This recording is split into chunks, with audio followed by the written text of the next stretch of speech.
Hey, what's up guys? How you guys doing? Hope you're doing pretty well today. And if you haven't noticed, it is the season of the spooky stuff. I mean, like, you're 5 years old, you got the sheet on your head, your little holes cut out, you're a spooky ghost, right? And then you go to some hillbilly motherfucker's house and you get a Kit Kat with a razor blade in it.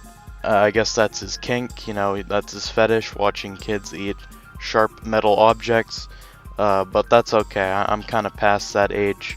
I'm at the young adult phase where you like playing games from the 80s and 90s, and then maybe you might even talk about them, which is exactly what I'm going to do. I'm going to talk about a game from the 90s.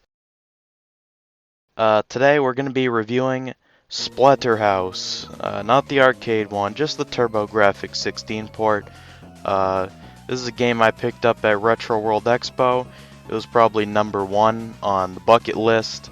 Gotta pick up Splatterhouse. It's like a must-play on the Turbo-Grafx 16. So I picked it up for about 70 bucks. And, well, I guess I'm here to tell you whether it was worth it.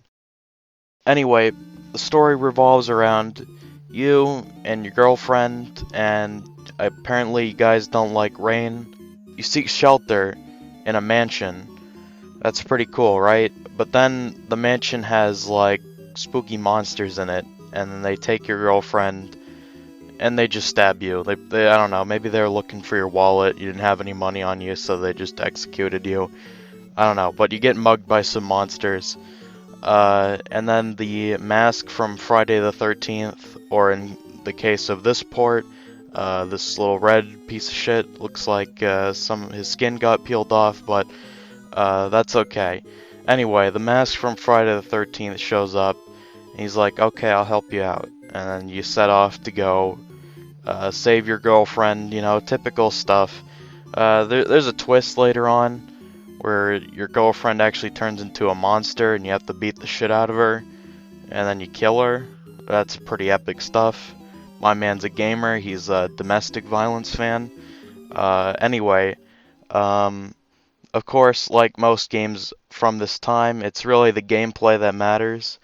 And this is the part where you're either gonna love Splatterhouse or you're gonna hate it. Alright, so Splatterhouse revolves around a very simple move pool. It's a little belt scroller. I don't know if you guys are familiar with Kung Fu for the NES, but it's like that. But maybe a couple more interesting moves, like you can do a punch, you can do a slide, and of course you can jump. You can pick up some weapons too, like a 2x4. There's a shotgun. Just cool stuff like that.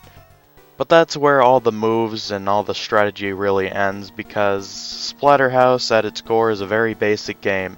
Its saving grace kind of arrives in the form of its set pieces and its atmosphere, and it's a short game too, so it's easily replayable. But I think the main reason why you'd like Splatterhouse is the set pieces. They throw a lot of creative and original ideas at you, such as a room where you fight yourself. You get to look in these mirrors, and boom, glass fucking shatters. Another dude comes out and you beat the shit out of him. It's like a jump scare. Early example of jump scare right there. There's also a room with like this witch summoning like zombies and stuff, and then you'll kill the zombies and they just get revived. So you're constantly getting fucking swarmed by zombies, so you gotta like be quick on your feet and just make sure you attack the witch as much as possible. There's a bunch of interesting rooms, and I'll show some more here. There's so many cool set pieces in Splatterhouse, and on top of that, fighting in this game is super goddamn satisfying. You will not be disappointed with how satisfying it is.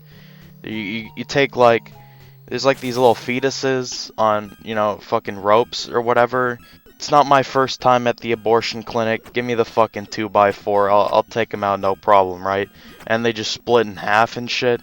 The gore is turned down from the arcade version, but I don't care. It's still really cool. I mean, you don't see gore this early on in video game history. In the first level, in this cave, there's just like some dudes, and you grab the board, The 2x4 has to be the most powerful weapon in history, in any fiction. I mean, you just slap them and they go flying up against the wall. I mean, I'll be fair, they kind of look like skinny little twig boys, but like, you know, it still requires quite a bit of force to send them up against the wall there. One of my favorite boss fights in like any game ever, despite it being very easy, is the Poltergeist in level 2. I think it's really interesting that you have to fight just random shit scattered across the room. Like all of a sudden this goddamn chair comes flying out, and like there's knives and you gotta punch knives. I don't know who punched knives, but you know you gotta punch the knives, and then the painting comes flying out, and shit, motherfucker is fast.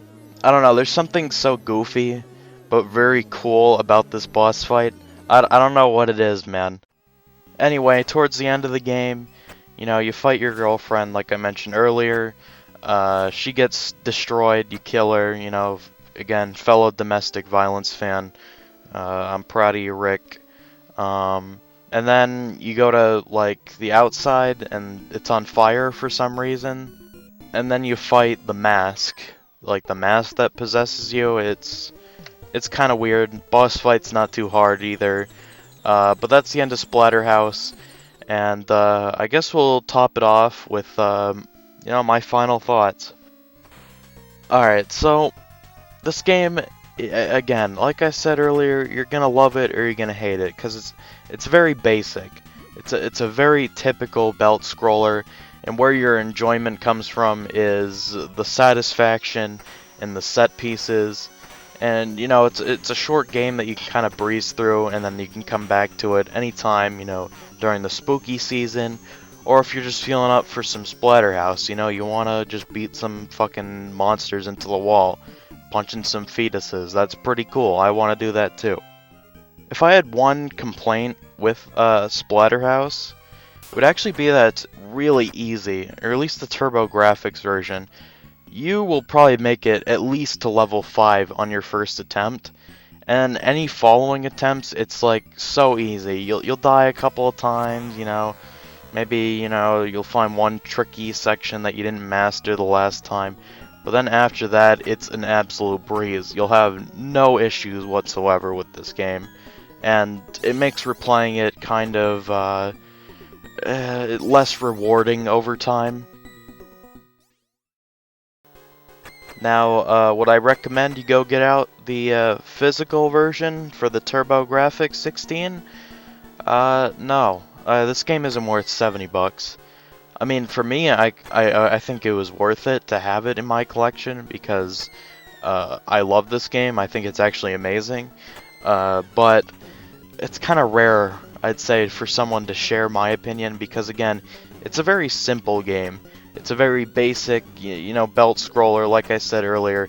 Your replayability lies in, well, how satisfying you think the game is, how much you're enjoying the set pieces, like fighting a painting, or punching some fetuses, or like slapping a gravestone that has mask power and there's like giant hands and shit. Just weird shit like that. It's a great game for Halloween. You should check it out. I'm going to give it a score of 9.0. This is my personal opinion. I love Splatterhouse. I think it's easily replayable. Probably my favorite game for the Turbo-Grafx 16. Again, if the difficulty wasn't so low on this port, I'd give it an even better score, but it's so damn easy. And that really hurts it too, because again, the gameplay is pretty basic. So, but I still love it.